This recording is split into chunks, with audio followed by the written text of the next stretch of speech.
Lina, on a envie de dire cette fois c'est la bonne pour ton retour dans le groupe et peut-être à du temps de jeu.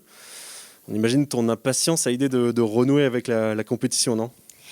Ouais, ça a été un peu long. J'ai été blessée, maintenant ça fait un peu plus de 2 mois et demi. Il y a eu des petites complications lors de ma réathlétisation. Mais maintenant c'est bon, je suis passée à autre chose et ça fait du bien de retrouver les terrains, les entraînements, l'équipe et maintenant être de nouveau dans le groupe. Ouais, quand il y a eu le verdict de ta blessure, est-ce que tu t'attendais à ce que ce soit aussi long?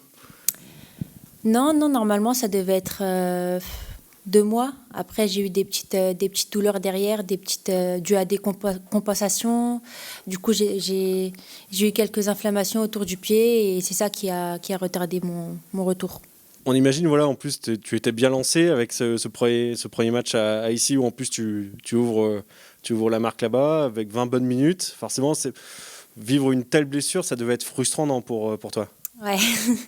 Bah, les blessures, c'est dur mentalement et quand vous êtes une amoureuse du foot, c'est pas facile. Ça, quand vous pouvez pas faire ce que vous aimez, ça vous rend malheureuse et j'ai été malheureuse un petit moment.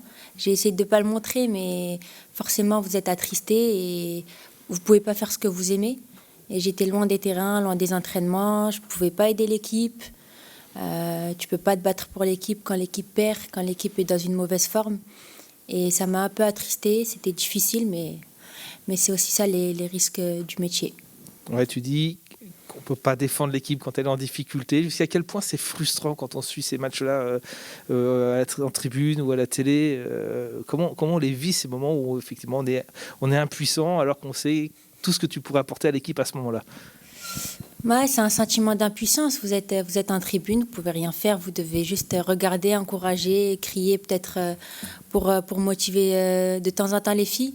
Mais vous n'êtes pas là sur le terrain pour aider avec vos qualités et pousser l'équipe sur le plan football.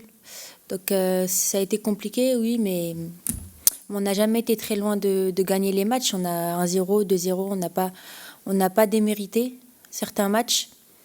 Et j'espère que ça viendra sur cette deuxième partie de saison et sur les 2 prochains matchs, pourquoi pas. Justement, sur ces deux matchs qui s'annoncent quand même pour le coup délicats, toi tu y crois quand même, voilà, cette possibilité d'accrocher ne serait-ce peut-être qu'un point face à ces deux mastodontes du championnat? Ah, faut toujours y croire, même dans les moments les plus difficiles, parce qu'on est dans une période difficile.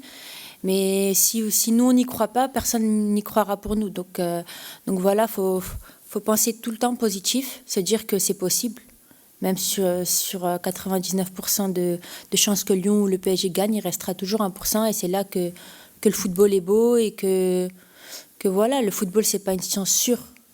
Lyon ne gagnera pas à 100%. Bon, il y a toujours 1% de chance et c'est là qu'il faut y croire collectivement.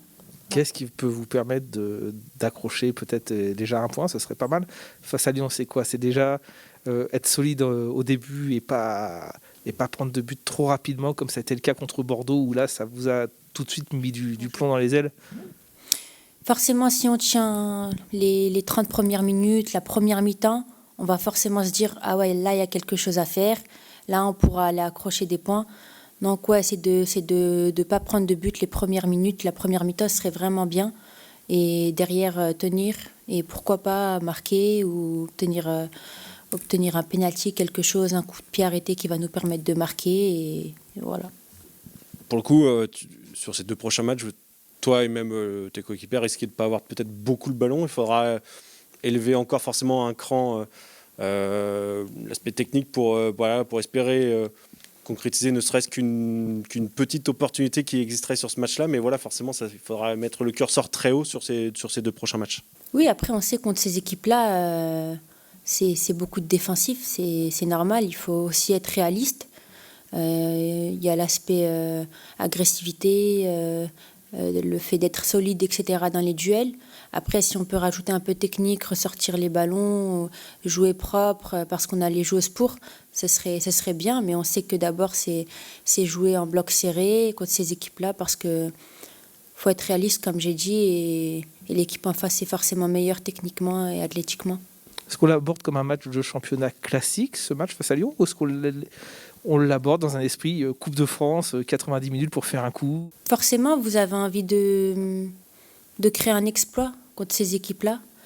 Vous avez que deux matchs dans la saison contre Lyon, contre le PSG, et vous avez envie de créer un miracle, un exploit. Et si on l'aborde comme un match de Coupe de France, ça va nous permettre d'obtenir pourquoi pas un point ou plus.